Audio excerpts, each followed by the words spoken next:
Now, I'm no doctor, nor do I have a close relationship with Dr. Google, but I have read that there is a strong link between major heart surgery and depression. Something along the lines of the longer the body's on the table, the longer the surgery, the prolonged use of the heart-lung machine can possibly interfere with bodily circulation, decrease brain cells, possibly causing depression. When I read this, I was really quite intrigued because I am that person. Heart surgery? Yes. Circulation? Crap. Brain cells? Decreasing, diminishing. And depression? Yes. I didn't realise that I suffered from depression until much later in my life. Thinking back, it could have been when I had after my first heart surgery at 11 months old. But then it could have also started in my teenage years after my second surgery. But more likely to be after my third surgery. I think that was the more obvious one, because I was a moody, dysfunctional workmate who decided one day in a staff meeting to start swearing at my boss. He told me to leave immediately and go and get some help, which I did. My GP sent me to a mental health specialist. I'd never been to one before. She'd never met me. She didn't know anything about my history. But she quite happily told me that she'd like to prescribe lithium for me for life. I colourfully told her what she could do with her lithium and walked out of her room. Depression has been just sitting quietly on my shoulder and riding its own roller coaster, and I've been coming to terms with it on a daily basis. Recently, 2015 to be exact, my depression took a wrong turn down a dark alleyway with very graphic suicidal thoughts. I didn't want to end my life, I just wanted relief. I wanted to get out of my stuck alleyway that I was in. But thankfully I had enough insight to take myself to my GP. He wrote me a referral and told me to go immediately to the emergency department. My referral stated that I needed to be under 24-hour supervision. I drove myself to the hospital. I was on my own. When I went into the emergency department, it was absolutely full of people, which added to my anxiety.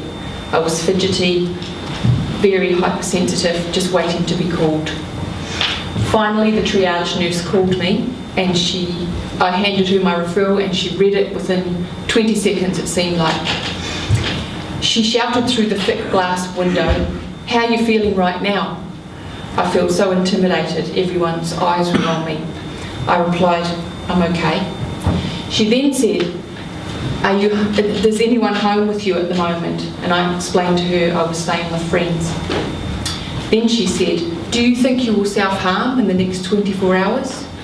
I was absolutely horrified. Everyone's eyes were on me, waiting for my answer. I said, "I feel okay."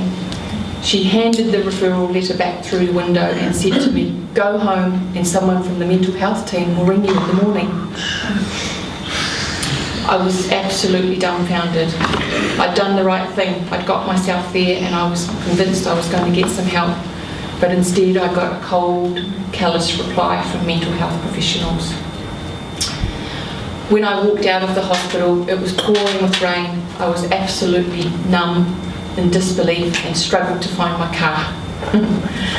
When I did get to my car, I headed home, but the tears started falling. Big, huge drops, they fell onto my lap, and I pulled over. I cried and cried and cried.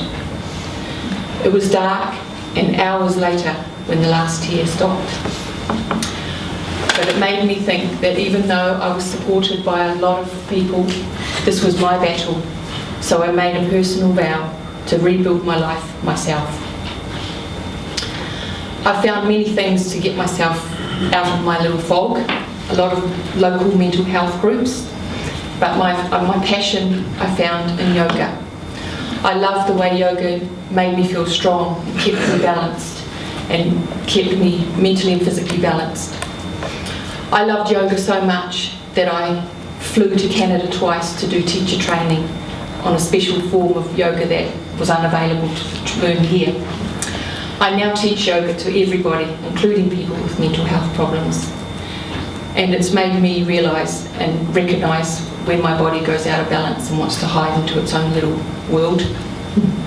I also have a fantastic partner who supports me 2000% and walks beside me when my sunny days turn grey. But I'd just like to make a note that Ben Mullins, when he was talking before, he mentioned about connection, and I believe that that's what we need, connection. We need to smile, make eye contact, say hi to people in the street.